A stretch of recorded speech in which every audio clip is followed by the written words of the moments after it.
이 더러운 년이 감히 입을 열어? 고아년이 하는 짓이 딱 그 수준이야. 시어머니는 만삭인 며느리의 옷을 가위로 갈기갈기 찢어버렸습니다. 나가. 보안팀 끌어내. 남편은 미리 준비해둔 이혼 서류를 얼굴에 집어 던지고 경비원을 불러 아내를 현관 밖으로 내던졌습니다.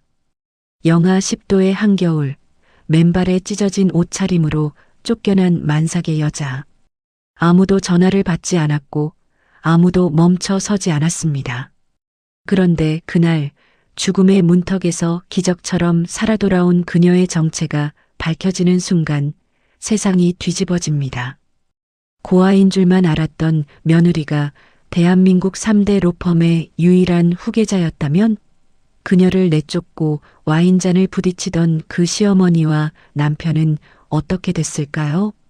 사연 시작하기 전에 구독과 좋아요 눌러주시고 지금 어디에서 듣고 계신지 댓글을 남겨주시면 그곳에 행운과 건강이 가득하길 바라겠습니다. 오늘의 사연 시작합니다. 겨울바람이 창문 틈 사이로 비집고 들어오던 밤이었습니다. 서울 강남의 고급 아파트 32층 거실 바닥 난방이 따뜻하게 올라오는 그 집에서 차가운 일이 벌어지고 있었죠. 만삭의 배를 두 손으로 감싸 쥔 지연이 침실에서 나왔습니다. 화장실을 다녀오려던 것뿐이었어요.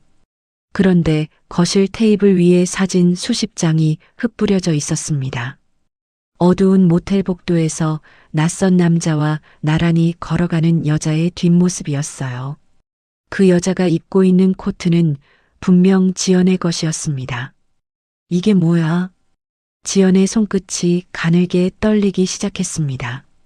사진 속 여자의 얼굴은 교묘하게 반쯤 가려져 있었지만 옷과 가방은 지연의 것과 똑같았어요. 그때 현관문이 벌컥 열렸습니다. 시어머니 명숙이 모피 코트 자락을 휘날리며 성큼성큼 들어섰습니다. 명숙의 뒤로 양복을 빳빳하게 차려입은 낯선 남자 하나가 따라 들어왔고 그 옆에는 심부름센터 김 실장이 능글맞은 웃음을 흘리며 서 있었습니다. 어머니, 이 사진들이 도대체 뭔? 명숙이 테이블을 손바닥으로 내리치며 지연의 말을 잘랐습니다. 닥쳐. 이 더러운 년이 감히 입을 열어? 뻔뻔하게 따지기까지 해? 명숙의 눈이 독사처럼 가늘어졌습니다. 입꼬리가 한쪽으로 실룩 올라가더니 낯선 남자를 향해 턱짓을 했어요. 숨기지 말고 다 불어. 인연이랑 얼마나 된 거야? 어디서 만나서 뭘 한 거야?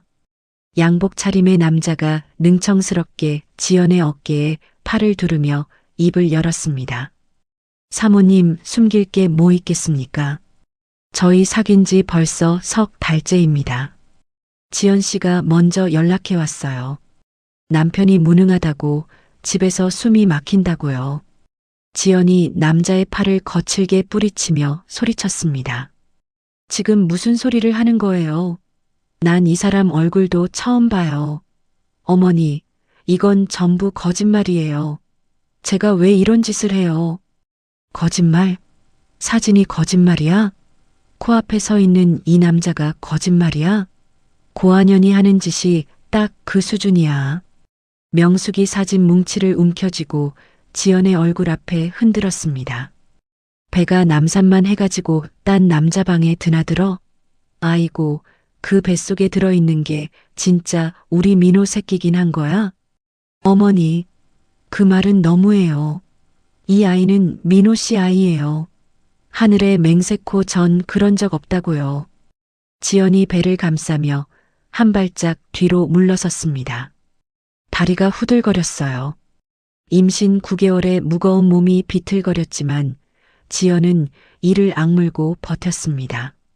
명숙이 김 실장을 향해 고개를 까딱했습니다. 김 실장, 모텔 CCTV 자료도 있지? 그럼요, 사모님. 날짜, 시간, 방 번호까지 전부 확보했습니다. 이거면 재판에서도 철벽이죠. 전부 조작이었습니다. 명숙이 석 달 전부터 심부름센터에 거액을 주고 기획한 각본이었어요. 지연과 체형이 비슷한 여자를 고용해 지연의 옷을 입히고 모텔 출입 장면을 찍은 것이죠. 그 사이 현관문이 다시 열렸습니다. 퇴근한 민호가 넥타이를 풀며 들어서다가 거실의 살벌한 분위기를 감지하고 멈춰 섰습니다. 엄마, 무슨 일이야? 왜 사람이 이렇게 많아? 명숙이 민호에게 달려가 아들의 양복 소매를 움켜잡았습니다. 민호야, 이것 좀 봐. 내 마누라가 배에 내 자식을 담고 딴 남자랑 모텔을 드나들었어. 엄마가 눈으로 직접 확인했다. 민호가 사진들을 하나하나 집어들었습니다. 눈이 시뻘겋게 충혈되고 관자놀이의 핏줄이 굵게 붉어졌어요. 민호 씨, 이건 아니야. 누가 꾸민 거라고. 사진 잘 봐봐. 얼굴이 제대로 안 나오잖아. 지연이 민호에게 다가가 소매를 잡으려 했습니다. 민호가 지연의 손을 거칠게 뿌리쳤어요. 손대지 마. 더럽게. 민호 씨, 나 좀 봐. 내 눈 좀 봐. 이 눈이 거짓말하는 눈으로 보여. 닥치라고 했지. 민호가 돌아서더니 지연의 머리채를 와락 움켜잡았습니다. 지연이 비명을 질렀어요. 민호는 그대로 지연을 바닥으로 내동댕이 쳤습니다. 쿵! 만삭의 몸이 대리석 바닥에 부딪히는 둔탁한 소리가 거실을 울렸습니다. 지연이 배를 두 팔로 감싸 안으며 옆으로 웅크렸어요. 아이가 있다고 배 좀 치지 마, 제발. 민호는 가방에서 서류 봉투를 꺼내 지연의 얼굴 위로 집어 던졌습니다. 이혼이야. 도장 찍고 당장 꺼져. 네가 밟고 있는 이 바닥도 우리 집 바닥이야. 이혼 합의서였어요. 날짜와 조건이 이미 빼곡하게 채워져 있었습니다. 오늘 갑자기 만든 서류가 아니었어요. 이거 오늘 만든 거 아니지? 미리 준비한 거지? 언제부터 이걸 계획한 거야? 그게 중요해. 어서 도장 찍고 나가. 명숙이 부엌에서 가위를 가져왔어요. 싹둑, 싹둑. 명숙이 바닥에 쓰러진 지연의 임산부복을 가위로 찢기 시작했습니다. 가사도우미 두 명이 부엌 입구에서 눈이 휘둥그레진 채 서 있었지만 아무도 나서지 못했어요. 어머니, 그만해요. 제발 그만 좀 해요. 이 옷도 우리 돈이야. 속옷까지 전부 우리 돈이야. 우리 집 물건 하나 걸치지 말고 벌거벗고 나가. 이 환양년아. 찢어진 천 조각 사이로 만삭의 배가 드러났습니다. 지연이 두 팔로 배를 감싸 안으며 몸을 동그랗게 말았어요. 나가. 민호가 현관문을 활짝 열자 겨울밤의 칼바람이 거실로 쏟아졌습니다. 밖에 영하 10도야. 이 몸으로 어딜 가라는 거야. 그건 내 사정이지. 딴 남자한테 가서 사정해. 보안팀 끌어내. 경비원 두 명이 지연의 양팔을 잡아 일으켰습니다. 지연이 발버둥을 쳤어요. 나요. 아이한테 무슨 일이 생기면 어떡하려고. 남의 자식 걱정은 네가 알아서 해. 명숙이 팔짱을 끼고 콧방귀를 뀌며 내뱉었습니다. 쾅! 현관문이 닫혔습니다. 지연이 닫힌 문을 피가 나도록 두드렸습니다. 열어줘. 민호 씨. 어머니. 제발 문 좀 열어줘. 나갈 데가 없다고. 문 안쪽에서 와인잔이 부딪히는 소리만 새어나왔어요. 김 실장, 수고 많았어. 역시 돈값을 톡톡히 하는군. 사모님 안목이 정확하신 겁니다. 앞으로도 필요하시면 언제든 부르십시오. 아파트 단지 밖으로 밀려난 지연은 얼어붙은 아스팔트 위를 맨발로 걸었습니다. 쓰레기 집화장에서 주운 박스와 낡은 담요로 몸을 감쌌어요. 조금만 버텨. 엄마가 어떻게든 지켜줄게. 지연이 배를 어루만지며 중얼거렸습니다. 근처 공중전화 부스에서 보육원 동기 수진에게 전화를 걸었어요. 수진아, 나야. 지연이야. 시댁에서 쫓겨났어. 갈 데가 없어. 제발 한 번만 도와줘. 너밖에 없어. 미안, 나 바빠. 연락하지 마. 수진아, 나 지금 진짜 위험해. 배가 아파오고 있다고. 딸깍. 수진은 이미 명숙에게 5천만 원을 받고 지연을 모른 척하기로 한 뒤였습니다. 민호에게도 수십 번 전화를 걸었지만 수신 차단 기계음만 반복됐어요. 그 시각 민호는 오하영과 강남의 고급바에서 양주잔을 기울이고 있었습니다. 아영 씨, 정리할 건 깔끔하게 정리했습니다. 우리 본격적으로 시작해 볼까요? 호호, 박 사장님 일 처리가 빠르시네. 기대할게요. 만삭의 아내를 한겨울밤에 내던진 사내의 얼굴에는 죄책감이 눈곱만큼도 없었습니다. 한편 공원 화장실 앞 벤치에 쓰러진 지연의 하복부에서 찢어질 듯한 통증이 밀려왔습니다. 영하 10도의 혹한과 극도의 스트레스가 조산을 부르고 있었어요. 양수가 터지고 검붉은 피가 콘크리트 바닥 위로 스며들었습니다. 인적이 끊긴 새벽의 공원이었습니다. 가로등 불빛만이 쓰러진 지연을 비추고 있었어요. 지연의 의식이 희미해져 갔습니다. 눈앞이 흐려지는 와중에도 지연은 두 팔로 배를 감싸 안았어요. 살려줘, 누구 없어요. 이 아이만은 제발. 지연의 입술이 파랗게 질려갔습니다. 소리 없는 절규가 하얀 입김이 되어 겨울밤 허공으로 흩어졌습니다. 새벽 5시 공원을 가로지르는 산책로 위로 낡은 손수레 바퀴가 덜컹거리는 소리가 울려 퍼졌습니다. 환경 미화원 이씨 할머니가 빗자루를 끌며 화장실 쪽으로 걸어오고 있었어요. 이씨 할머니의 발걸음이 벤치 앞에서 딱 멈췄습니다. 콘크리트 바닥 위로 검붉은 핏자국이 길게 번져 있었어요. 그 끝에 얇은 실내복 차림의 지연이 만삭의 배를 끌어안은 채 축 늘어져 있었습니다. 세상에, 이게 뭐야? 아가씨, 아가씨, 눈 좀 떠봐요. 이씨 할머니가 장갑을 벗어던지며 지연에게 달려갔습니다. 지연의 얼굴은 하얗다 못해 파랗게 질려 있었고 입술에서는 가느다란 숨소리만 새어나왔어요. 어떻게, 피가 이렇게 많이 구급차를 불러야 하는데. 이씨 할머니가 주머니를 뒤졌지만 전화기가 없었습니다. 새벽 청소에 전화기를 두고 나온 것이었어요. 주변을 둘러봐도 인적이 없었습니다. 아가씨, 정신 차려. 내가 지금 데려다 줄게. 조금만 버텨. 이씨 할머니는 자신의 청소용 손수레에서 쓰레기 봉투를 전부 쏟아내고 바닥에 박스를 깔았습니다. 이른이 넘은 몸으로 지연을 끌어안아 손수레에 눕히고 자신의 낡은 점퍼를 덮어주었어요. 손수레 바퀴가 울퉁불퉁한 길 위에서 요란하게 흔들렸습니다. 달동네 골목 끝에 자리 잡은 허름한 무료 진료소 앞에 도착했을 때 이씨 할머니의 등은 땀으로 흠뻑 젖어 있었어요. 원장님, 사람 살려주세요. 임산부가 피를 쏟고 있어요. 이씨 할머니가 진료소 철문을 주먹으로 두드렸습니다. 잠시 뒤 잠옷 차림의 진료소 원장이 허둥지둥 문을 열었어요. 이 할머니, 이 새벽에 무슨 세상에. 원장이 손수레 위에 지연을 보자마자 얼굴이 굳었습니다. 지연의 하체에서 흘러나온 피가 박스를 적시고 손수레 바닥까지 고여 있었어요. 빨리 안으로. 간호사, 일어나.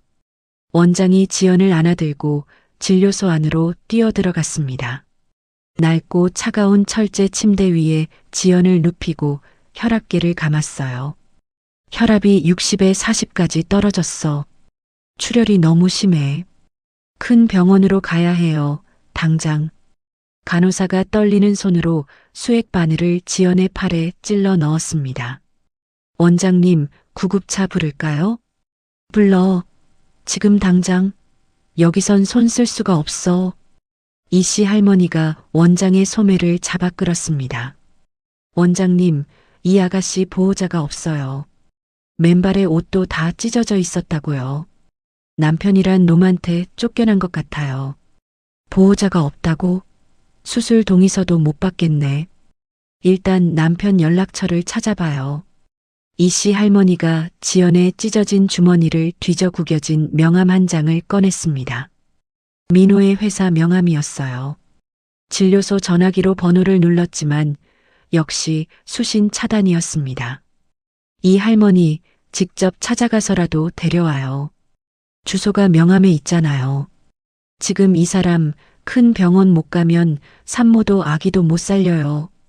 이 씨 할머니가 고개를 끄덕이며 진료소를 뛰쳐나갔습니다. 그런데 이때 진료소 천장의 형광등이 깜빡거리더니 꺼져버렸어요. 낡은 건물의 두꺼비집이 노후화로 고장난 것이었습니다. 초음파 기계의 불빛이 사라지고 진료소 안이 칠흑 같은 어둠에 잠겼어요. 아, 하필 지금. 간호사, 핸드폰 불 켜. 어떻게든 상태를 봐야 해. 원장이 스마트폰 불빛을 지연의 배 위에 비추며 손으로 더듬었습니다. 태아의 심박이 약해지고 있었어요. 원장님, 심박수가 자꾸 떨어져요. 제발 구급차 빨리 와라. 원장이 이마에 땀을 닦으며 중얼거렸습니다. 같은 시각 이 씨 할머니는 버스 두 정거장을 뛰어가 민호의 회사가 있는 강남의 빌딩 로비에 도착했습니다. 새벽 근무를 서던 보안요원 앞에서 숨을 헐떡이며 말했어요. 박민호 사장님 좀 만나게 해주세요. 사장님 부인이 지금 죽어가고 있어요. 진료소 주소를 전해줘야 해요. 보안요원이 이 씨 할머니를 위아래로 훑어보았습니다. 낡은 작업복에 고무장갑, 머리에는 수건을 두른 차림이었어요. 할머니, 여기 아무나 못 들어옵니다. 나가세요. 아무나가 아니야. 사장님 부인이 피를 쏟고 죽어간다고. 한마디만 전해주면 돼요. 우리 사장님은 부인 없습니다. 이혼했어요. 그러니까 나가요, 할머니. 보안요원이 이 씨 할머니의 팔을 잡아 입구 밖으로 밀어냈습니다. 그것도 모자라 경비실에서 소금까지 가져와 이 씨 할머니의 발밑에 뿌렸어요. 다시 오면 경찰 부릅니다. 이 씨 할머니가 빌딩 앞 계단에 주저앉아 주먹으로 무릎을 쳤습니다. 이런 사람 같지도 않은 마누라가 죽어가는데 소금을 뿌려. 하지만 포기할 수 없었어요. 이 씨 할머니는 떨리는 다리를 일으켜 다시 진료소를 향해 뛰었습니다. 진료소로 돌아왔을 때 상황은 더 나빠져 있었습니다. 지연의 호흡이 점점 가빠지고 심박수가 위험 수치로 떨어지고 있었어요. 원장님, 남편이라는 놈이 안 만나준대요. 소금까지 뿌리면서 쫓아냈어요. 뭐라고? 세상에 그런 인간이. 원장이 주먹을 불끈 쥐었지만 지금 분노할 때가 아니었습니다. 더 이상 기다릴 수 없어. 내 카드로 사설 구급차 부른다. 원장이 자기 지갑에서 개인 신용카드를 꺼내 들었어요. 한 달 월급이 빠듯한 무료 진료소 원장의 마지막 결단이었습니다. 얼마 뒤 사이렌 소리를 울리며 사설 구급차 한 대가 골목으로 들어왔습니다. 구급대원들이 지연을 들것에 실었어요.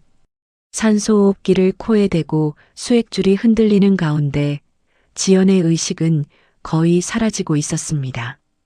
희미해져가는 눈앞으로 자신을 버린 민호의 차가운 눈빛, 가위를 든 명숙의 일그러진 얼굴, 전화를 끊어버린 수진의 목소리가 겹쳐 스쳐갔어요. 지연이 깨진 유리 조각처럼 입술을 피가 나도록 깨물었습니다. 죽을 수 없어. 이대로 죽으면 안 돼. 요란한 사이렌 소리와 함께 구급차가 시내의 대형 종합병원 응급실로 달렸습니다. 응급실에 도착하자마자 의료진이 달라붙어 수혈을 시도했어요. 혈액형 확인. 빨리. RH-AB형입니다. 초이기 혈액형이에요. 뭐? 재고 확인해. 병원 내 재고 전혀 없습니다. 담당 의사가 얼굴이 하얗게 질렸습니다. 수혈을 못하면 수술을 시작할 수가 없어. 지금 산모 출혈량이 이러다 심정지가 와. 지연의 심전도 모니터에서 불규칙한 파형이 흔들리기 시작했습니다. 삐, 삐, 삐. 경고음이 응급실 천장에 울려 퍼졌어요. 심정지 직전입니다. 제세동기 준비. 의료진이 제세동기를 꺼내들며 응급실이 아수라장으로 변했습니다. 지연의 심전도 모니터가 점점 일직선을 그려가고 있었어요. 같은 시각 종합병원에서 불과 500m 떨어진 왕복 8차선 도로 위였습니다. 대형 로펌 태산의 강 회장이 인근 호텔에서 열린 자선 행사를 마치고 마이바흐 뒷좌석에 앉아 있었어요. 이 비서가 운전대를 잡고 있었습니다. 그때 전방에서 굉음이 울렸습니다. 만취한 스포츠카 운전자가 연쇄 추돌 사고를 내고 도주하려다 도로 한가운데를 완전히 가로막아 버린 것이었어요.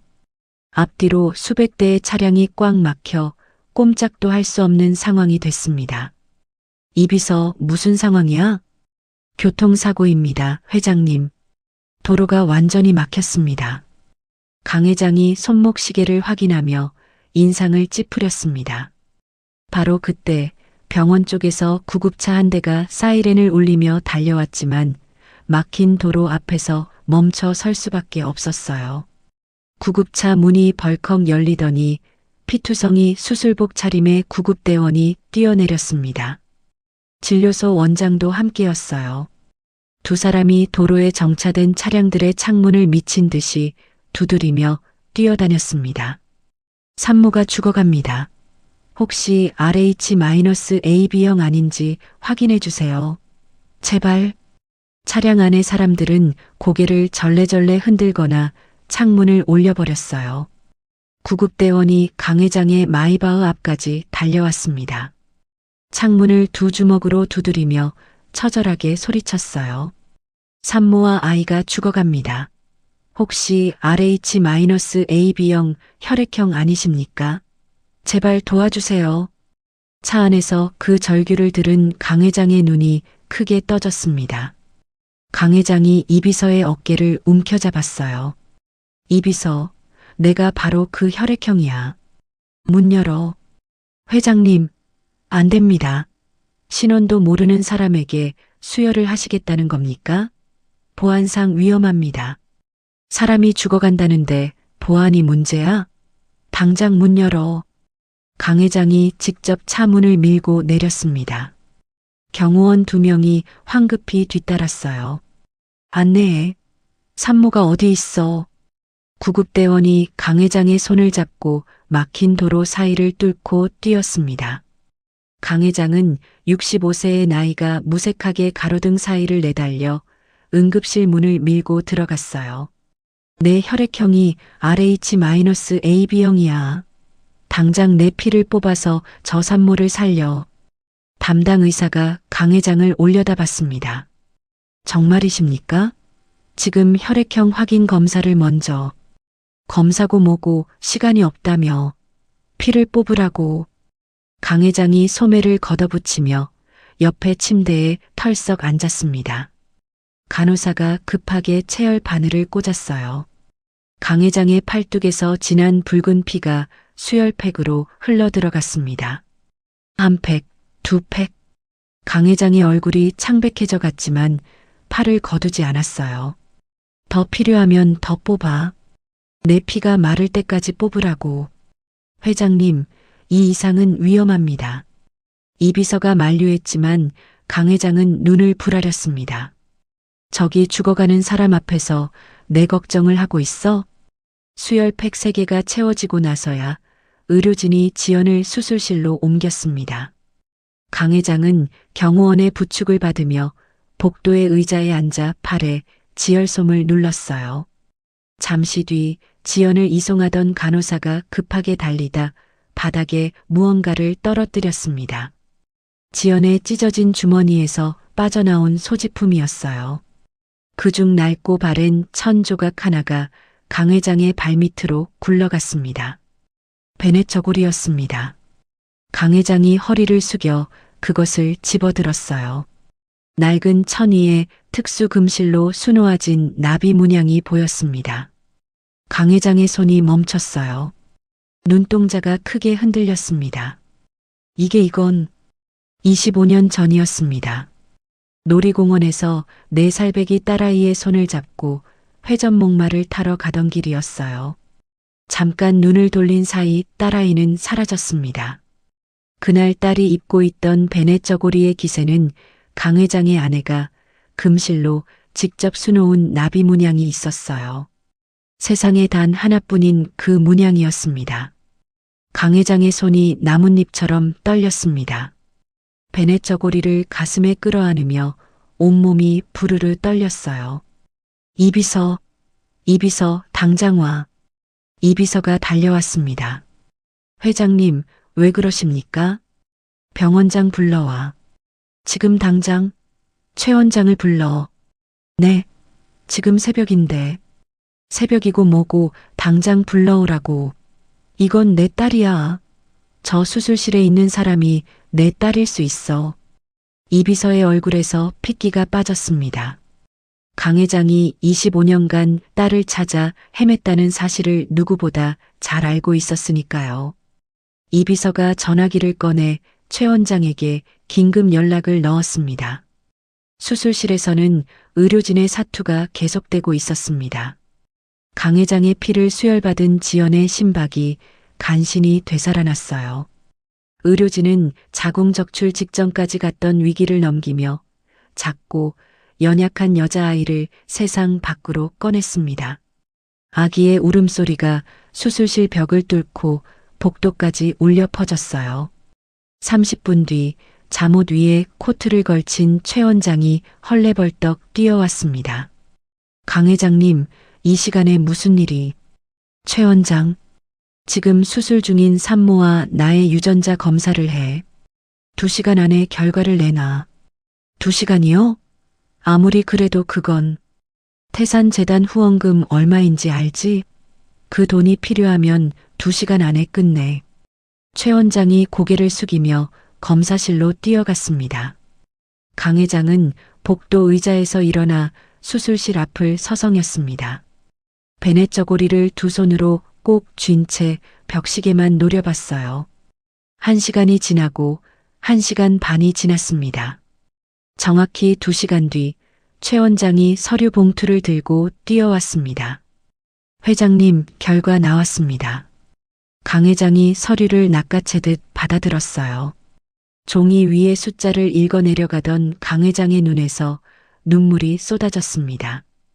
99.99% 완벽한 친자관계. 강 회장의 무릎이 꺾였습니다. 대한민국 3대 로펌의 총수가 병원 복도 바닥에 주저앉아 어린아이처럼 울부짖었어요. 25년을 찾았어. 내 딸이야, 내 딸. 경호원들이 당황해서 다가왔지만 강 회장은 손을 내저었습니다. 아무도 말릴 수 없었어요. 복도에 강 회장의 울음소리만 길게 메아리쳤습니다. 얼마 뒤 마취에서 깨어난 지연이 창백한 얼굴로 눈을 떴습니다. 흐릿한 시야에 낯선 중년 남성의 얼굴이 들어왔어요. 눈이 벌겋게 부어 있었고 주름진 손이 지연의 손을 꼭 잡고 있었습니다. 누구세요? 강 회장의 입술이 떨렸습니다. 쥐고 있던 베네 저고리를 지연의 눈앞에 조심스럽게 펼쳐 보였어요. 이거 기억하니? 지연의 눈이 베네 저고리 위에 나비 문양에 멈췄습니다. 보육원에서 자신의 유일한 소지품이었던 그 낡은 천 조각이었어요. 나는 내 아버지야. 25년 동안 너를 찾았어. 강 회장의 목소리가 갈라졌습니다. 지연의 눈에서 뜨거운 눈물이 흘러내렸어요. 유전자 검사 확인 일주일 뒤였습니다. 강 회장이 병원 최상층을 통째로 빌려 개조한 최고급 산후조리원에서 지연은 24시간 특별 간호를 받고 있었어요. 따뜻한 온돌 바닥 위에 깔린 최고급 이불, 공기청정기가 쉴 새 없이 돌아가는 넓은 병실이었습니다. 지연이 아기 침대 곁에 앉아 딸의 작은 손을 어루만지고 있을 때 강 회장이 두툼한 서류 봉투를 들고 들어왔습니다. 지연아, 아빠가 다 알아냈다. 뭐려? 네가 시댁에서 당한 일 처음부터 끝까지 전부. 강 회장이 서류를 아기 침대 옆 탁자 위에 내려놓았어요. 태산정보팀이랑 사설 탐정을 총동원했다. 심부름센터 거래 내역, 명숙이가 수진이한테 보낸 입금 내역, 가짜 내연남, 고용 계약서까지 전부 확보했어. 지연이 서류를 펼쳐들었습니다. 한 장 한 장 넘길 때마다 지연의 눈빛이 달라졌어요. 떨리던 손끝이 점점 단단하게 굳어갔습니다. 심부름센터에 입금된 3천만 원의 계좌 이체 내역, 수진에게 보낸 5천만 원의 입금 확인서, 가짜 내연남과 김 실장이 주고받은 문자 메시지 캡처. 이걸 보니까 어때? 지연이 서류를 탁자 위에 내려놓으며 입을 열었습니다. 아버지, 저 바보같이 당하기만 했어요. 결백하다고 소리치면 누군가 들어줄 거라고 생각했어요. 그런데 아무도 안 들어줬어요. 그래, 아무도 안 들어줬지. 이제는 안 그럴 거예요. 소리치는 대신 입 다물고 준비할 거예요. 지연의 목소리에서 떨림이 사라졌습니다. 강 회장이 지연의 어깨를 두드렸어요. 태산의 모든 것을 네가 쓸 수 있다. 자본이든 변호사든 정보든 전부. 고맙습니다, 아버지. 고마워할 것 없어. 내 딸 짓밟은 놈들한테 아비가 힘을 보태는 게 당연한 거지. 퇴원 후 지연과 아기는 성북동 강 회장의 대저택으로 거처를 옮겼습니다. 철통 같은 보안 속에서 지연의 변신이 시작됐어요. 최고급 스타일리스트가 지연의 머리부터 발끝까지 새롭게 가꿨습니다. 태산의 임원들이 돌아가며 경영학과 법률 지식을 가르쳤어요. 지연은 새벽 5시에 일어나 밤 12시까지 공부하고 훈련했습니다. 한 달이 지났을 때 거울 앞에 선 지연은 전혀 다른 사람이었어요. 초라했던 고아 며느리의 흔적은 어디에도 없었습니다.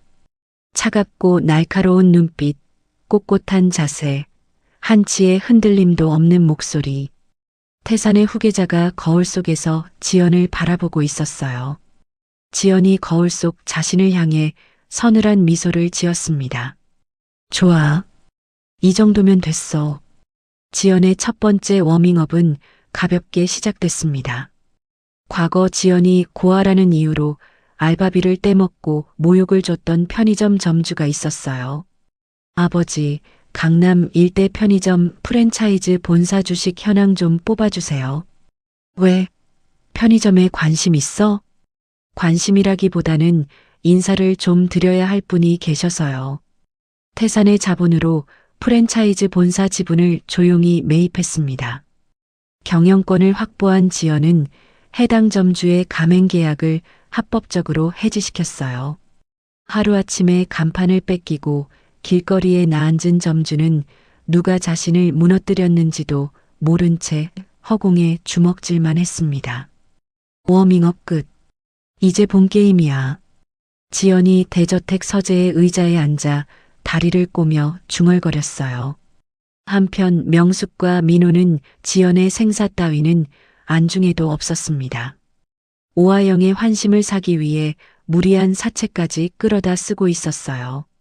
민호야, 아영이한테 이 정도는 해줘야지.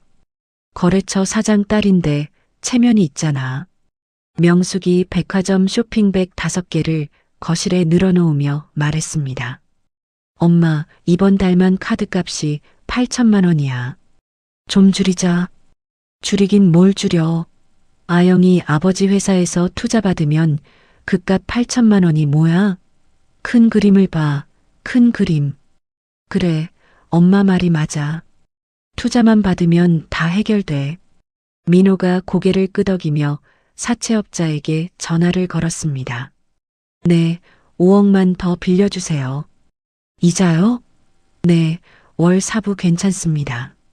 두 사람은 매일 밤 호화 레스토랑에서 사치스러운 식사를 즐기며 스스로 파멸의 늪으로 걸어 들어가고 있었어요. 지연은 그 모든 것을 태산의 정보망으로 실시간 지켜보고 있었습니다. 이 비서, 민호가 끌어쓴 사채 현황 정리됐어요? 이 비서가 태블릿을 펼쳐 보였습니다. 총 12억 원입니다. 사채업자 3곳에서 월 사부 이자로 빌렸고 시중은행 대출까지 합치면 부채 총액이 30억을 넘습니다. 그 사채 채권 전부 사들여요. 태산 위장 계열사 명의로. 전부요? 네, 전부. 우리가 채권자가 되면 언제든 돈을 돌려달라고 할 수 있잖아요. 이 비서가 고개를 끄덕이며 메모했습니다. 그리고 시중은행 대출도 손 좀 써주세요. 태산이 거래하는 은행이니까 필요할 때 바로 회수할 수 있게 서류만 준비해 두면 돼요. 알겠습니다. 법적으로 문제 없도록 완벽하게 세팅하겠습니다. 지연이 의자에서 일어나 창밖을 바라봤습니다. 성북동 대저택의 넓은 정원 너머로 서울의 야경이 펼쳐져 있었어요. 아직 버튼은 안 눌러요. 저 사람들이 가장 높은 곳에 올라갔을 때, 가장 화려한 자리에 서 있을 때 진실을 마주하게 해줄 거예요. 그 자리가 어디입니까? 태산 창립 기념일 파티요. 제 후계자 발표 무대. 정재계 인사들이 다 모이는 그 자리에서요. 지연이 서재의 금고를 열고 채권 양도 서류 뭉치를 넣었습니다. 금고 문이 묵직한 소리를 내며 닫혔어요. 지연이 금고 위에 손을 얹으며 나지막이 말했습니다. 그때까지만 기다려. 그때까지만. 지연의 눈빛이 서늘하게 빛났습니다. 태산그룹 창립 기념일 파티가 열리는 날 저녁이었습니다. 서울 최고급 특급 호텔 그랜드 볼룸 연회장에 정재계 핵심 인사들과 언론인들이 속속 모여들었어요. 거대한 크리스탈 샹들리에가 천장에서 수천 개의 빛을 쏟아내고 턱시도와 이브닝 드레스 차림의 하객들이 샴페인 잔을 기울이고 있었습니다. 강 회장이 단상 위로 올라가 마이크를 잡았습니다. 오늘 태산의 새로운 역사를 열 소식을 전하려 합니다. 제가 25년간 찾아 헤매던 태산을 이끌어갈 유일한 핏줄이자 후계자를 이 자리에서 정식으로 소개하겠습니다. 장내가 술렁거렸어요. 수백 개의 시선이 연회장 입구의 거대한 문으로 쏠렸습니다. 스포트라이트가 문을 비추고 문이 천천히 열렸어요. 최고급 드레스와 수십억 원대 다이아몬드 목걸이로 치장한 지연이 모습을 드러냈습니다. 취재진의 카메라 플래시가 폭풍처럼 터졌어요. 지연은 과거의 주눅든 모습은 온데간데 없이 당당하고 우아한 걸음으로 레드카펫을 밟고 단상에 올랐습니다. 안녕하십니까? 태산그룹의 새로운 후계자 강지연입니다. 지연이 능숙하게 세 나라 말을 섞어가며 태산의 미래 사업 비전을 발표하자 장내의 하객들이 압도되어 기립박수를 보냈습니다. 강 회장이 딸의 어깨를 감싸며 환하게 웃었어요. 같은 시각 호텔 로비였습니다. 민호와 명숙이 허둥거리며 나타났어요. 늘어난 사채 이자를 감당하지 못해 태산 총수에게 매달려 보려는 속셈이었습니다. 초대장 보여주세요. 입구의 보안 요원이 손을 내밀었어요. 초대장은 없는데 안에 계신 분한테 급한 용건이 있어서 초대장 없으시면 입장 불가능합니다. 명숙이 이를 갈며 민호의 소매를 잡아 끌었습니다. 민호야, 뒷문으로 가자. 어떻게든 들어가야 해. 두 사람은 호텔 뒷문을 지키던 웨이터에게 명숙의 금팔찌를 쥐어주고 간신히 직원 통로를 통해 연회장 구석으로 들어갔어요. 땀에 젖은 얼굴로 숨을 고르며 연회장 안을 살폈습니다.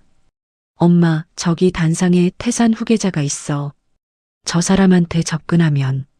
민호의 말이 거기서 끊겼습니다. 무대 중앙에서 정재계 거물들과 샴페인 잔을 부딪히고 있는 여자의 얼굴이 눈에 들어왔어요. 저게 저 여자가 민호의 다리에서 힘이 빠졌습니다. 옆에 서 있던 명숙의 얼굴이 하얗게 질렸어요. 지연이? 지연이가 왜 저기에? 명숙이 자기 뺨을 세게 때렸습니다. 꿈이야? 헛것인 거지? 죽은 년이 왜 저기 서 있어? 엄마 죽은 게 아니었어. 살아있었어. 그것도 태산 후계자로. 민호의 바지 앞섭이 젖어갔습니다. 공포에 질려 다리가 풀린 민호가 직원용 카트 옆에 털썩 주저앉았어요. 아이고 어떡해. 어떡해 민호야. 우리가 내쫓은 며느리가 태산 회장 딸이었다고? 명숙의 숨이 가빠지기 시작했습니다. 모피코트 깃을 움켜쥐며 헉헉거렸어요. 그때 연회장 안쪽에서 와인잔을 든 오하영이 두 사람을 발견하고 성큼성큼 다가왔습니다. 오하영은 이미 태산 후계자의 정체가 민호의 전 아내라는 소문을 파티장에서 들은 뒤였어요. 박민호 씨. 오하영이 민호의 앞에 섰습니다. 민호가 젖은 바지를 가리며 고개를 들었어요. 아영 씨. 아영 씨? 지금 이 꼴로 나한테 아영 씨를 불러? 오하영이 들고 있던 와인잔을 민호의 얼굴에 끼얹었습니다. 붉은 와인이 민호의 얼굴을 타고 흘러내렸어요. 태산 후계자를 맨발로 내쫓은 인간이 나한테 접근한 거야? 나를 뭘로 본 거야? 아영 씨, 그게 아니라 파혼이야. 오늘부로 끝이야. 다시는 내 앞에 얼씬도 하지 마. 오하영이 싸늘하게 돌아섰습니다. 명숙이 오하영의 팔을 잡으려 했지만 오하영이 손을 뿌리치며 내뱉었어요. 건드리지 마세요. 손이 더러워지니까. 단상 위에서 이 모든 광경을 내려다보고 있던 지연의 입꼬리가 천천히 올라갔습니다. 지연이 경호원에게 눈짓을 보냈어요. 저 두 사람 내 프라이빗 룸으로 데려와요. 경호원 4명이 연회장 구석에서 기어다니는 명숙과 민호의 팔을 잡아 일으켰습니다. 두 사람은 저항 한번 못하고 질질 끌려갔어요. 방음이 완벽한 프라이빗 룸 안으로 던져진 명숙과 민호는 대리석 바닥에 납작 엎드렸습니다. 지연이 문을 열고 들어왔어요. 하이힐 소리가 또각또각 울렸습니다. 명숙이 바닥에 이마를 찍으며 울부짖었습니다. 지연아, 어머니가 잘못했다. 제발 용서해다오. 용서요? 지연이 소파에 앉아 다리를 꼬았습니다. 어머니, 그날 제 옷을 가위로 찢으실 때도 용서라는 말을 알고 계셨어요? 명숙이 대답하지 못했어요. 민호가 무릎을 꿇은 채 두 손을 모았습니다. 지연아, 내가 미쳤었어. 제발 한 번만. 한 번만? 그날 나한테 기회를 몇 번이나 달라고 했는지 기억나? 한 번도 안 들어줬잖아.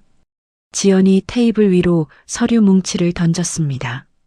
심부름센터 거래 내역, 가짜 내연남 고용계약서, 수진에게 보낸 입금 내역이었어요.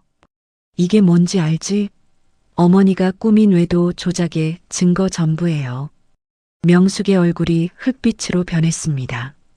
지연이 손가락을 가볍게 튕기며 이비서에게 신호를 보냈어요. 이비서가 태블릿을 꺼내 화면을 민호 앞에 들이밀었습니다. 그 순간 민호의 주머니에서 휴대전화가 미친 듯이 울리기 시작했습니다. 계좌 가압류 통지, 대출금 즉시 상환 요구, 신용등급 하락 알림이 동시에 쏟아졌어요. 민호가 떨리는 손으로 화면을 확인하다가 전화기를 바닥에 떨어뜨렸습니다. 이게 뭐야? 지연이 소파에서 천천히 일어났습니다. 시작이야. 본격적인 금융 압박이 시작된 지 며칠 뒤였습니다. 지연이 태산 로펌 본사 회장실에서 민호의 회사를 완전히 공중분해시킬 마지막 서류에 만년필을 올리는 순간 전화벨이 울렸어요. 대저택의 집사였습니다. 아가씨, 큰일 났습니다. 아기가 갑자기 열이 오르더니 온몸에 멍이 들고 피를 토했습니다. 지금 응급실로 이송 중입니다. 지연의 손에서 만년필이 떨어졌습니다. 서류 위에 잉크가 번졌지만 눈에 들어오지 않았어요. 지연이 의자를 박차고 일어나 회장실을 뛰쳐나갔습니다. 병원 응급실에 도착한 지연의 눈앞에 펼쳐진 광경은 참혹했습니다. 며칠 전까지 맑게 웃던 아이가 무균 인큐베이터 안에서 온몸에 주사 바늘을 꽂은 채 가느다란 신음을 내고 있었어요. 작은 팔뚝에 시퍼런 멍이 얼룩져 있었고 입가에 마른 핏자국이 남아 있었습니다. 아가 엄마 왔어. 엄마 여기 있어. 지연이 인큐베이터의 투명한 벽에 이마를 대고 속삭였습니다. 손가락이 유리 위를 긁었어요. 안에 있는 아이의 손을 잡을 수 없었습니다. 소아 전문의가 검사 결과지를 들고 다가왔습니다. 보호자분, 검사 결과가 나왔습니다. 말씀해 주세요. 희귀성 소아 급성 백혈병입니다. 한 달 안에 유전자가 완벽히 일치하는 골수 이식을 받지 않으면 장담하기 어렵습니다. 지연의 무릎이 꺾였습니다. 병원 복도 바닥에 주저앉아 두 손으로 얼굴을 감쌌어요. 손가락 사이로 뜨거운 눈물이 흘러내렸습니다. 강 회장이 헐레벌떡 달려왔습니다. 지연아, 아빠가 왔다. 걱정 마. 태산이 가진 모든 힘을 동원할 테니까. 아버지, 한 달이래요. 한 달 안에 골수가 맞는 사람을 찾아야 한대요. 찾는다. 반드시 찾아. 태산 계열사 임직원 전부 검사시킬 거야. 강 회장의 지시가 떨어지자 태산그룹 계열사의 수만 명 임직원이 자발적으로 골수 검사를 받기 시작했습니다. 전국의 기증자 데이터베이스를 샅샅이 뒤졌어요. 해외 병원에까지 협조 요청을 보냈습니다. 하지만 일주일이 지나도 보름이 지나도 아기의 특이 체질과 혈액형에 맞는 기증자는 단 한 명도 나타나지 않았어요. 이 비서 해외 브로커 쪽은 수백억 원 현상금을 내걸었지만 허탕입니다. 아기의 유전자 조합이 너무 특이해서 지연이 병원 복도 의자에 앉아 고개를 떨궜습니다. 손톱이 손바닥을 파고들었어요. 피가 맺혔지만 아프지 않았습니다. 딸의 고통에 비하면 아무것도 아니었으니까요. 담당 의사가 조심스럽게 지연에게 다가왔습니다. 보호자분, 한 가지 말씀드릴 게 있습니다. 뭔데요? 아기의 생물학적 아버지가 있다면 유전학적으로 골수가 일치할 확률이 가장 높습니다. 혹시 연락이 가능하신지. 지연의 눈이 크게 떠졌습니다. 입술을 꽉 깨물었어요. 생물학적 아버지. 민호. 자신을 만삭의 몸으로 한겨울에 내던진 그 인간. 방금 전까지 모든 것을 빼앗아 지옥에 보내려던 바로 그 남자에게 딸의 목숨을 구걸해야 한다니. 지연이 병실 창가에 서서 밤하늘을 올려다봤습니다. 유리창에 지연의 얼굴이 비쳤어요. 눈 밑에 짙은 그림자가 내려앉아 있었습니다. 며칠 밤낮을 뜬 눈으로 지새웠습니다. 인큐베이터 안의 딸이 고통에 몸을 비틀 때마다 지연의 심장이 찢어졌어요. 엄마가 꼭 살려줄게. 뭘 해서라도. 지연이 인큐베이터 유리에 입술을 대며 속삭였습니다. 강 회장이 지연의 뒤에 서서 조용히 물었어요. 지연아, 결심했니? 네. 아버지, 저 민호한테 갈 거예요. 복수는? 딸이 먼저예요. 복수고 자존심이고 다 필요 없어요. 내 아이가 살아야 그 다음이 있는 거잖아요. 강 회장이 무겁게 고개를 끄덕였습니다. 알겠다. 이 비서 민호를 찾아서 데려와. 당장. 이 비서가 전화기를 들었습니다. 회장님, 민호의 현재 위치를 파악하겠습니다. 지연이 이 비서에게 말했어요. 그리고 민호 회사에 걸어둔 압류 절차, 일단 전부 중단시켜 주세요. 전부요? 네. 지금은 그게 중요한 게 아니에요. 이 비서가 고개를 숙이고 나갔습니다. 태산의 자금 압박으로 전 재산을 잃은 민호는 사채업자들에게 쫓기는 신세였어요. 도심 외곽의 불법 도박장 건물 지하에 숨어 지내고 있었습니다. 하수구 옆 좁은 공간에 신문지를 깔고 누워 악취 속에서 연명하고 있었어요. 태산의 정예 경호원 6명이 도박장 일대를 포위했습니다. 지하 계단을 내려가 하수구 옆에 웅크리고 있는 민호를 발견했어요. 야, 일어나. 경호원이 민호의 멱살을 잡아 일으켰습니다. 민호의 얼굴은 수염이 덥수룩하게 자라 있었고 몸에서는 하수구 냄새가 진동했어요. 누구야? 사채업자야? 돈은 없다고. 사채업자 아닙니다. 가실 데가 있습니다. 경호원들이 오물투성이인 민호를 방음벤에 강제로 태웠습니다. 태산 로펌 지하 비밀 회의실로 끌려온 민호는 의자에 앉혀졌어요. 문이 열리고 지연이 들어왔습니다. 민호가 지연의 얼굴을 올려다봤습니다. 몸을 떨면서도 눈알이 이리저리 굴러갔어요. 지연아, 왜 나를 다시 불렀어? 지연이 아무 말 없이 민호의 맞은편에 앉았습니다. 민호의 입꼬리가 실룩거렸어요. 이 여자가 자신을 다시 부른 이유가 있을 것이라는 계산이 머릿속에서 돌아가고 있었습니다. 나한테 아직 필요한 게 있는 거지? 그래서 다시 부른 거잖아. 지연이 민호를 바라봤습니다. 아무런 감정도 드러내지 않는 차가운 눈이었어요. 다음 날 아침 8시 태산 로펌 지하 회의실이었습니다. 지연이 민호의 맞은편에 앉아 딸의 상태를 담담하게 설명했어요. 내 딸이 백혈병이야. 골수 이식이 필요한데 생물학적 아버지인 내 골수가 맞을 확률이 가장 높아. 민호의 눈이 번뜩였습니다. 입꼬리가 실룩 올라갔어요.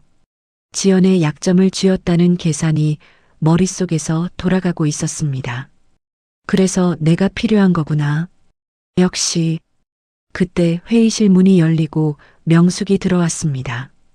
태산 경호원에게 끌려온 명숙은 방금 전까지 떨던 모습이 거짓말처럼 거만한 표정을 지었어요.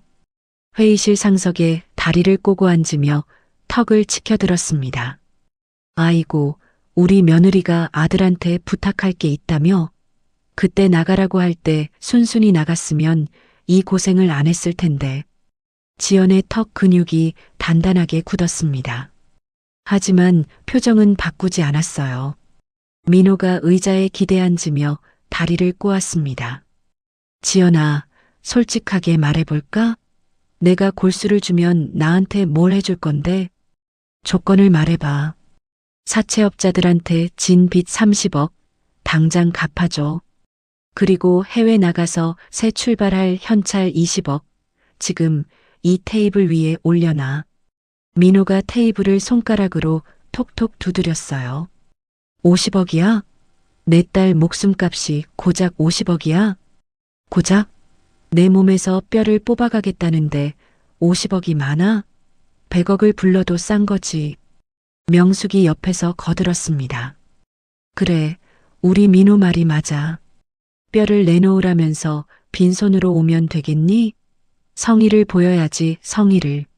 지연의 손톱이 무릎 위를 파고들었습니다. 이를 악물었지만 목소리는 평온하게 유지했어요. 좋아. 대신 조건이 하나 있어. 뭔데? 지연이 손가락을 가볍게 튕겼습니다. 문이 열리고 이비서가 두툼한 서류 뭉치와 태블릿을 들고 들어왔어요. 민호와 명숙의 코앞에 던지듯 내려놓았습니다. 이비서 틀어. 태블릿 화면이 켜졌습니다. 민호가 회사 공금을 빼돌려 불법 도박장에서 칩을 쌓아놓고 웃고 있는 장면이 선명하게 재생됐어요. 그 옆에는 하얀 가루를 코에 대고 들이마시는 민호의 모습이 잡혀 있었습니다. 민호의 얼굴에서 핏기가 싹 빠졌어요. 이걸 어디서? 네가 만나던 술집 종업원 있잖아. 그 여자가 가지고 있던 거야. 태산의 돈이면 못 살 게 없더라. 지연이 서류 뭉치를 손가락으로 톡 밀었습니다. 그리고 이건 내 회사의 횡령 이중장부 원본이야. 그 여자가 보험용으로 가지고 있었더라고.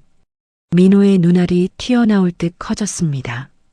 명숙의 거만한 표정이 순식간에 무너졌어요.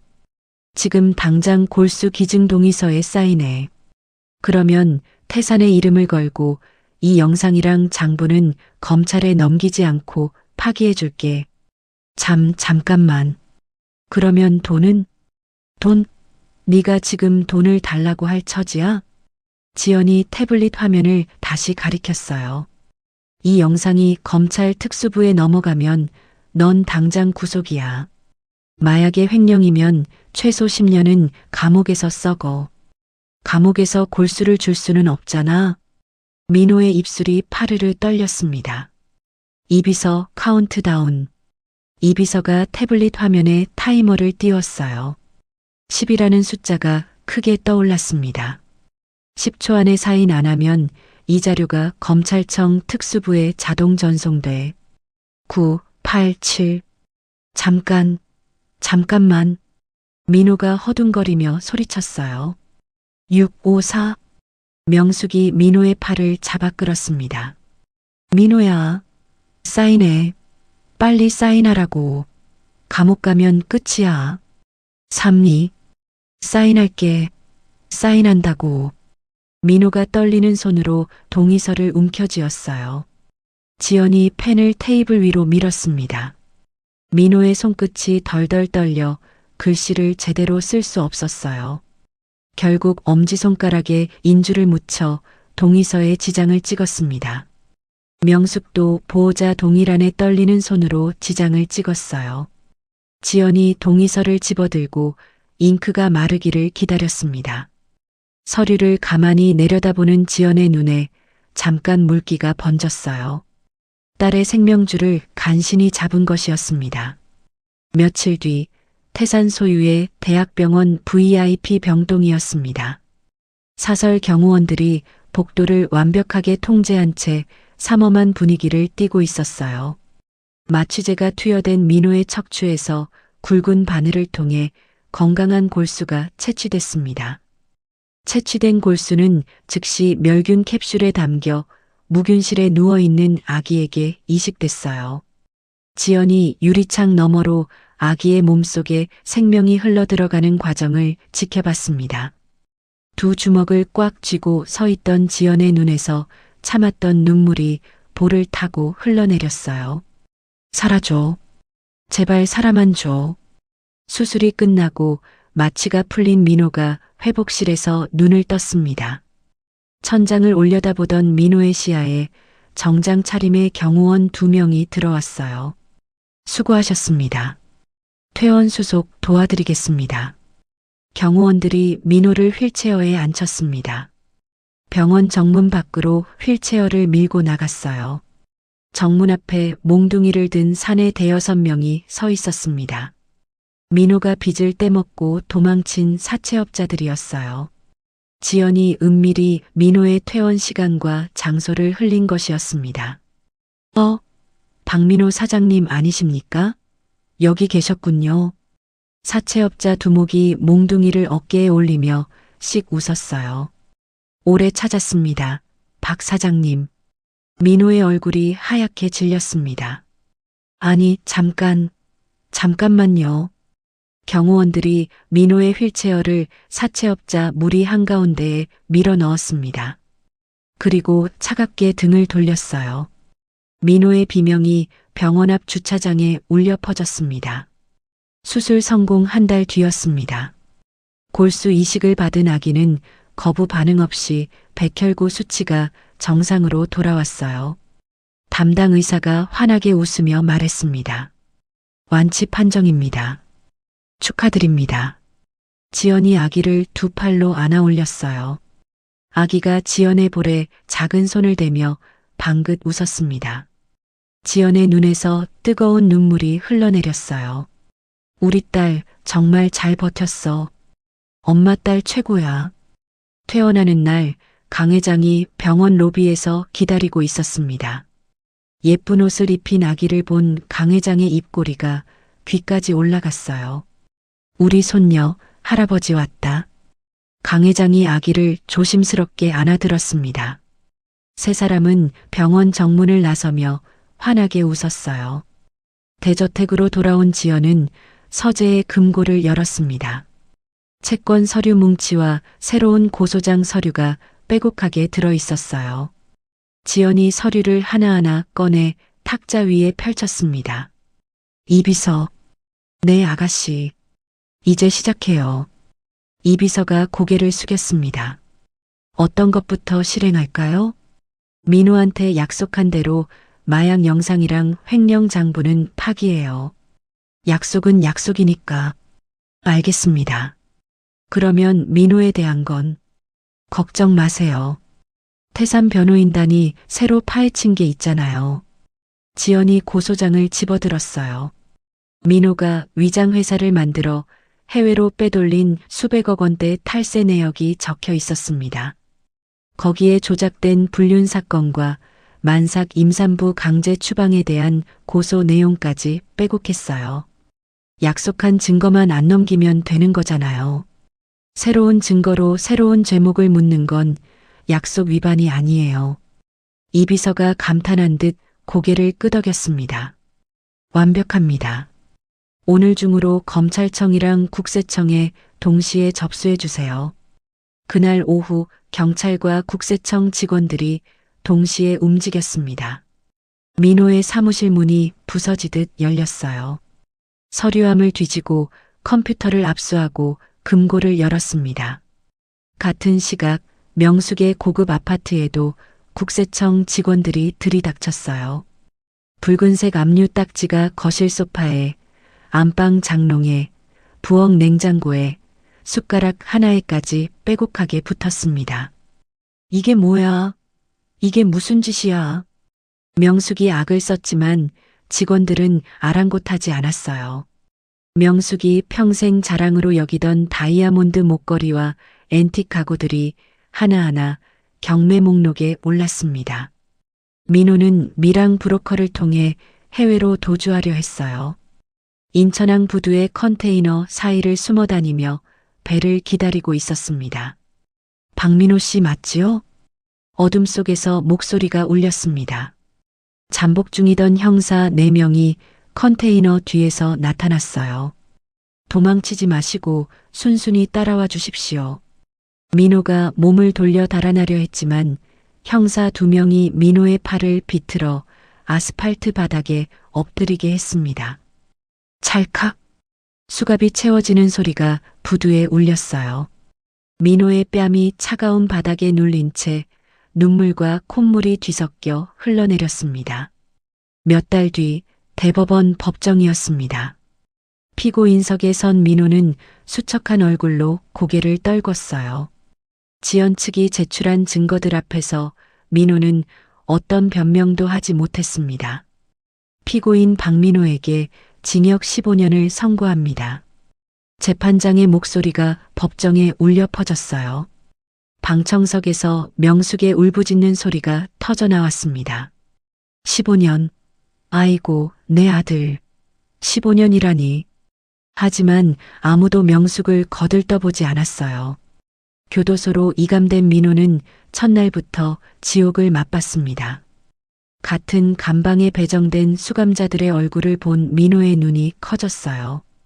과거 자신이 하청대금을 떼먹고 고액 부도를 내서 파산시켰던 업체 사장들이었습니다. 박 사장님. 여기서 만나네요. 험악한 웃음이 민호를 둘러쌌습니다. 모든 재산을 압류당한 명숙은 당장 잠잘 곳조차 없는 무일푼이 됐어요. 오하영 집안에서 거액의 위자료 소송까지 당했습니다. 이웃들은 손가락질하며 희대의 사기꾼이라고 수군거렸어요. 자신이 지연을 맨발로 내쫓았던 바로 그 혹한의 겨울이 돌아왔습니다. 명숙이 낡은 보따리 하나를 끌고 아파트 단지를 나서는 모습은 1년 전 지연의 모습과 닮아 있었어요. 노숙자 무료 급식소에서 줄을 서던 명숙이 새치기를 하다가 다른 노숙자들과 몸싸움이 벌어졌습니다. 바닥에 나뒹굴던 명숙을 경찰이 끌어내 지구대로 데려갔어요. 이름이요? 최명숙. 명숙이 벌벌 떨며 대답했습니다. 지구대 벽에 걸린 텔레비전에서 저녁 뉴스가 흘러나왔어요. 앵커의 밝은 목소리가 대기실을 채웠습니다. 태산그룹의 강지연 대표가 미혼모와 소외 아동, 노숙자들의 자립을 돕는 수백억 원 규모의 자선재단을 출범했습니다. 화면 속 지연이 환하게 웃으며 사업 계획을 발표하고 있었어요. 언론과 대중의 박수갈채가 쏟아졌습니다. 명숙이 텔레비전 화면을 올려다봤습니다. 눈에서 눈물이 흘러내렸지만 닦아줄 사람은 아무도 없었어요. 따뜻한 봄바람이 부는 어느 날이었습니다. 성북동 대저택의 넓은 정원에 벚꽃잎이 흩날렸어요.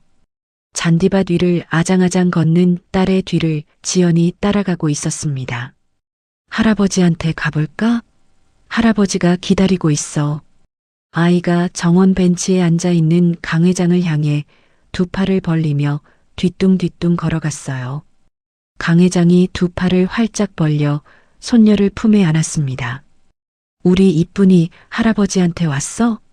지연이 그 모습을 바라보며 미소 지었어요. 벚꽃잎 하나가 지연의 어깨 위에 내려앉았습니다. 바람에 실려온 꽃향기가 정원을 가득 채웠습니다. 지연은 딸과 아버지의 웃음소리를 들으며 눈을 감았어요. 비로소 찾은 가족의 울타리 안에서 지연의 얼굴 위로 완벽하고 평온한 미소가 번져갔습니다. 오늘 이야기 어떠셨나요? 만삭의 몸으로 한겨울 길거리에 내던져졌던 지연은 끝내 살아남아 자신과 딸을 지켜냈습니다. 고아라는 이유로 사람 취급도 받지 못했던 며느리가 대한민국 최고 로펌의 후계자로 돌아왔을 때 그녀를 짓밟았던 사람들은 스스로 판 무덤에 빠지고 말았죠. 이 이야기에서 가장 마음에 남는 장면은 지연이 복수를 멈추는 순간이었습니다.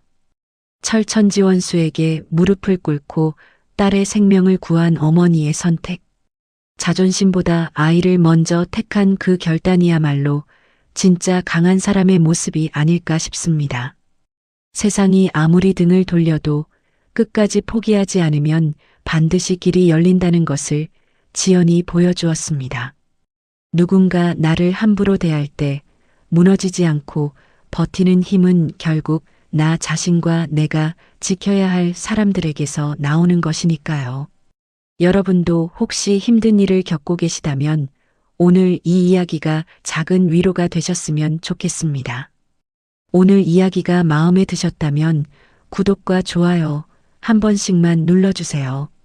그리고 댓글로 오늘 이야기 중 가장 통쾌했던 장면을 남겨주시면 여러분의 하루에도 좋은 일만 가득하길 진심으로 응원하겠습니다. 다음 이야기에서 또 만나요. 항상 건강하시고 행복하세요.